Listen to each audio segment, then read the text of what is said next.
Squirtle Community Day Classic is this weekend, and as always, I want to go through all the tips and tricks you need to know to maximize on this event. So without further ado, let's get right into it. So Squirtle Community Day Classic is going to be the rerun of Squirtle Community Day, and it's going to be going down July 9th from 2 to 5 p.m., so on a Sunday. Bonus during the event, Squirtles will be spawning everywhere in the wild with a shining rate of 1 in 25. There'll be quarter egg hatch distance, 3-hour instances, 3-hour lure modules, not including daily adventure instance and not including golden lure modules. You can also evolve a war turtle into a Blastoise between 2 and 7 p.m. that will learn the charge attack Hydro Cannon. Note if it's a Shadow Squirtle that knows the legacy move Frustration, it will not learn Hydro Cannon when you evolve it. You can also get photobombed by 5 Squirtles during the day. We'll have exclusive field research tasks that can get us encounters with Sunglasses Squirtle, so yes, Sunglasses Squirtle and the shiny form returning for this event in field research. Also though, 5 Great Balls, 2 Ultra Balls, 2 Pineapple Berries, or 500 Stardust. Finally, there'll be a $1 special research you can go ahead and buy called the Squirtle Community Classic Special Research. This will just get you some extra Squirtle encounters, some other items and things like that. It's usually worth the $1, but it's up to you if you want to buy it. You don't need to buy it to play the event. With the event details out of the way, let's get right into the tips and tricks, starting with the 100% IVs for Squirtle. On screen is Squirtle's perfect IV chart, showing you the 100% IV CP a Squirtle will be from level 1 all the way to level 50. There's only specific levels we want to look at here. Starting with a Squirtle from field research is always going to be caught at level 15, so a 405 CP from any Squirtle you encounter from research is a guaranteed 100% IV. However, if you're looking for Squirtles in the wild, specifically in non-weather boosted conditions, Squirtle being a water type gets boosted in rainy weather, so any weather that is not rainy weather, level 30 will be the highest level a Squirtle can be found in the wild, meaning 810 is 100% IV for a Squirtle in non-rainy weather. However, if it is rainy weather, Squirtle can be weather boosted all the way up to level 35, meaning an 878 is the 100% IV for Squirtle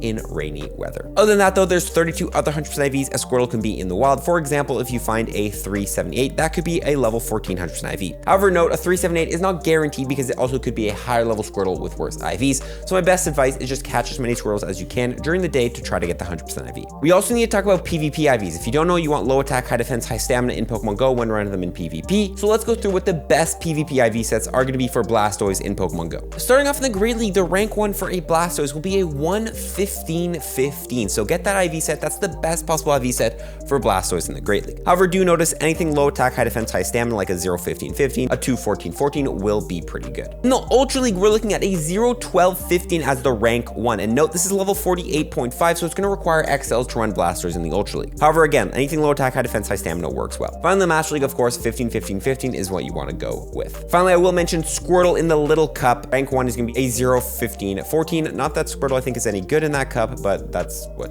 is the best. If you want to know the 100% IVs quickly, you can use an app like PokeGenie, which will instantly scan your IV sets during the day and tell you how good that PvP IV set is. Now the question though comes to, is Blastoise actually going to be any good in Pokemon Go PvP? And to be honest, it's a pretty spicy pick. Blastoise in the Great League seeing a rank of 126, in the Ultra League seeing a rank of 48, and in the Master League seeing a rank of 203. Overall is not the greatest Pokemon. I have seen some people run it in some limited metas like the Single Type Cup and the Kanto Cup and different things like that, but overall Blastoise doesn't have the greatest moveset for PvP. Overall, it's a Pokemon I would grab, but don't expect this thing to make any crazy waves, and something like a Tapu Fini is just like a better, bulkier version of Blastoise. However, I will say the Shadow version of Blastoise is not a bad water type raid attacker if you have a good IV, so you can grab Hydro Cannon and use that thing there, but Blastoise's best use is going to be as a water type raid attacker in the Mega form. Mega Blastoise is the number 3 overall water type raid attacker in the game, so definitely go ahead and grab one if you can. That's really the main use of Blastoise, is getting 100% IV for the Mega form. Now, to power up your Mega Blastoises or anything else, you're going to need Blastoise candies, so let's go through some candy tips you want to take advantage of in Pokemon Go. Regular Pineapple Berries will multiply your catch candy by 2 and Silvers by 2.34, so definitely go ahead and stock up on some and use some during Community Day if you want to get some extra candy. You can also Mega Evolve a Pokemon to get extra candy. If you don't know when you Mega Evolve a Pokemon, any Pokemon you catch that shares a type with that Mega, you'll get extra candy, extra XL candy, and extra XP for catching those Pokemon. Specifically, Squirtle being a water type Pokemon, you want to go ahead and Mega Evolve a water type Pokemon to get extra candy. So you can Mega Evolve a Mega Blastoise itself, a Mega Slowbro, a Mega Gyarados, a Mega Swampert, or a Primal Kyogre to all get extra candies for Blastoise. Definitely have a Mega Evolve during the whole Community Day. You can also trade. It is the season of hidden gems, which means every time you trade away a Pokemon, you'll get 1 guaranteed XL candy and 2 extra regular candies. So save any of those Squirtles you wanted that you caught during the day. You can go ahead and trade them with a friend, a local friend, or whatever. Finally, you can go ahead and transfer Pokemon. Specifically on July 25th from 6 to 7 p.m. is going to be Young Goose Spotlight Hour for 2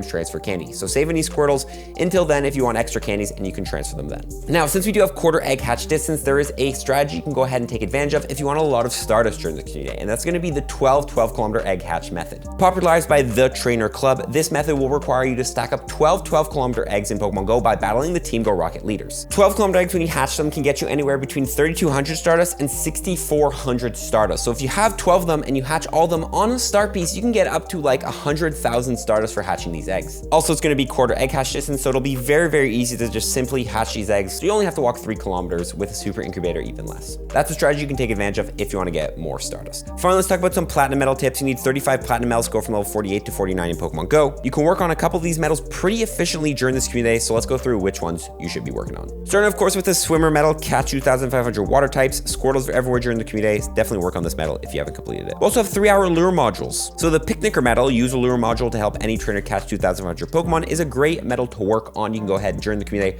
drop a bunch of lures, and all your local trainers, local friends will catch Pokemon off your lures working on this medal. Also got to mention the tiny Pokemon collector medal and the jumbo Pokemon collector medal. If you catch any extra small or extra large Squirtles during the community, if you don't know, when you evolve those into Wartortles and Blastoises, each of those evolutions count as an extra point towards these medals. So definitely go ahead and use any of those extra candies you've collected during the community to make those evolutions of the extra smalls or extra larges to work a little bit more on this medal. We'll also have very easy field research tasks during the community, which catch 3 Squirtles, and Squirtles are everywhere. So the Pokemon Ranger medal, complete 2,500 field research tasks. You can probably get 100 field research tasks get done no problem during this community if you actually have the tasks and the Pokestops around you. Finally, the cameraman medal, have 400 encounters and go snapshot. Make sure you take those 5 snapshots for the Squirtle during the community to get 5 points towards this medal. This is like one of the most time-gated medals you can do, so definitely take advantage every time you have a chance to take snapshots. And with that being said, that is pretty much my tips for Squirtle community. It's a very simple community. It is one of the most OG first communities we've ever had, but we have the return of it for any players who might have missed it. Personally, I don't know if I'm even going to be playing the community at all because I already have so many Squirtles and everything, but I might try my luck at a shiny Squirtle Squad Squirtle, because if you don't know, I've been trying to get that thing for a while. Nonetheless, though, that's the video. Comment below any of your tips and follow for tips. Peace.